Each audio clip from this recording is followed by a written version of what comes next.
द्वारेश्वर नामक गांव में मस्तान नामक एक कसाई रहता था।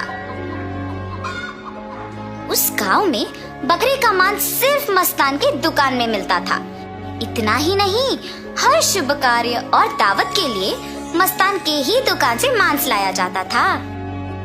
ऐसे एक दिन उस गांव के जमींदार का सेवक मस्तान की दुकान को आता है। हे मस्तान, कल जमींदार के महल में एक बड़ी दावत रखी जा रहा है। उस दावत को बहुत बड़े लोग और अमीर लोग आने वाले हैं। 100 लोगों के लिए खाना बनवा रहे हैं। उसके लिए तुम्हें 15 किलो मांस ताजा काट के कल सुबह 6 बजे को महल लेके आना होगा। पैसे तुम्हें वहीं पे मिलेंगे। मस्तान सलमान की बात को मान लेता है, लेकिन उसके पास 15 किलो का मांस नहीं होता है। इसीलिए वो बकरी वाले के पास जाता है। रमेश भैया, दरवाजा खटखटाता है। अरे क्या हुआ मस्तान, इस समय पे आए, बात क्या है? जमींदार के घर में दावत के लिए मुझे 15 किलो मांस की जरूरत है। मैंने वचन दिया कि सुबह 6 बजे उनको मांस पहुंचा दूंगा। समय ना होने के कारण मैं अभी तुमसे बकरी खरीदने आया। हाँ, तो ये है बात। ठीक है, 2000 रुपए दे के बकरी ले जाओ। ये क्या भैया, 1000 ही तो है। अब जमींदार के लिए है तो कम से कम 2000 होगा ही ना। अगर तुम्हें नहीं चाहिए तो रहने दो, मैं आराम से सो जाऊंगा। नहीं भैया, मैंने वचन दिया है, अब पीछे नहीं हट सकता। मैं दे दूंगा 2000। ऐसे कहकर 2000 दे के बकरी खरीद के घर चलते हुए सोचता है, जमाए हुए पैसे एक दिन में खर्च हो गए। कोई बात नहीं, जमींदार के दावत के लिए मांस पहुंचाने के बाद पैसे मिलेंगे ना। अभी जल्दी से काम शुरू करके सुबह तक पहुंचा देना होगा।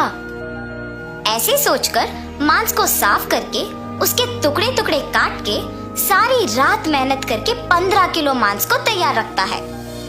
अगले दिन सुबह दिए हुए वचन के अनुसार 6 बजे को जमींदार के महल पहुंचता है। भैया, मैं सेवक सलमान के लिए आया हूँ। क्या आपको पता है कि वो कहाँ है?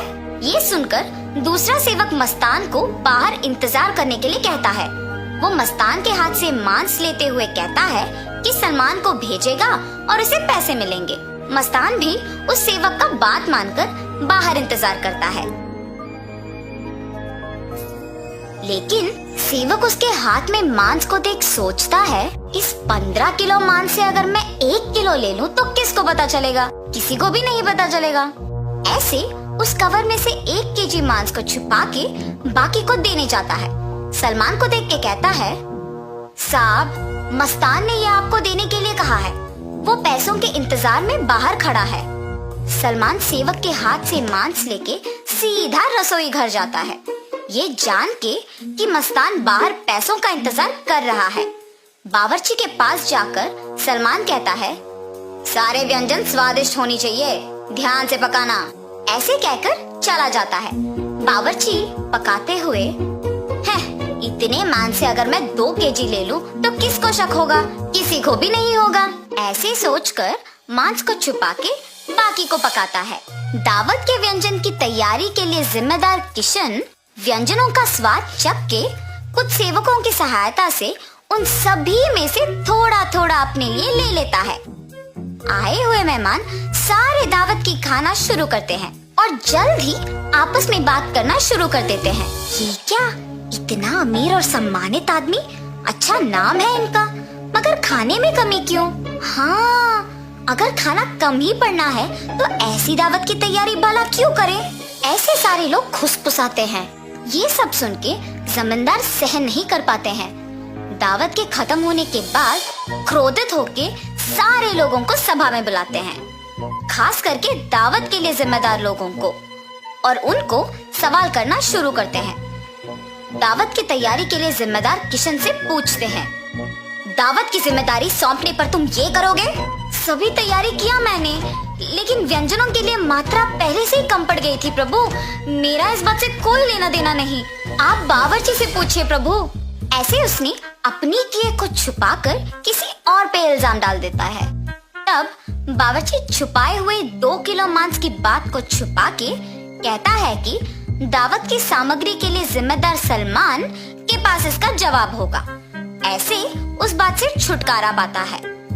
सलमान भी औरों की तरह मांस के दिए गए 6,000 रुपयों को मस्तान को ना देकर अपने ही पास रख के, ये जानते हुए कि मस्तान पैसों का बाहर इंतजार कर रहा है, जमींदार से ये बात छुपाता है और कसाई मस्तान पे इल्जाम डाल देता है कि उसने मांस कम मात्रा में दी है।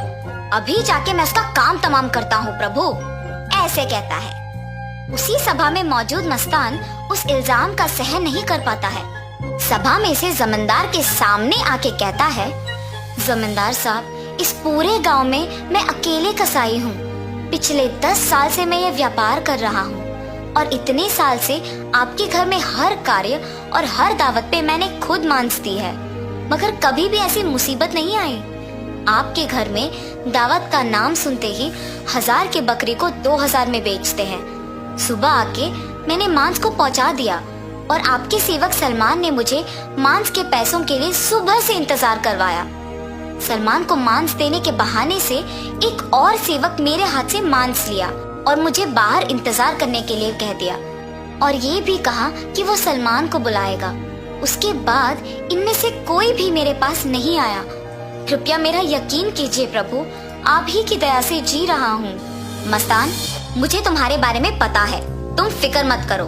सैनिकों, सलमान के कपड़े खोजो, देखो अगर 6,000 रुपए मिलते हैं। खोजने पर सलमान की जेब में 6,000 रुपए मिलते हैं।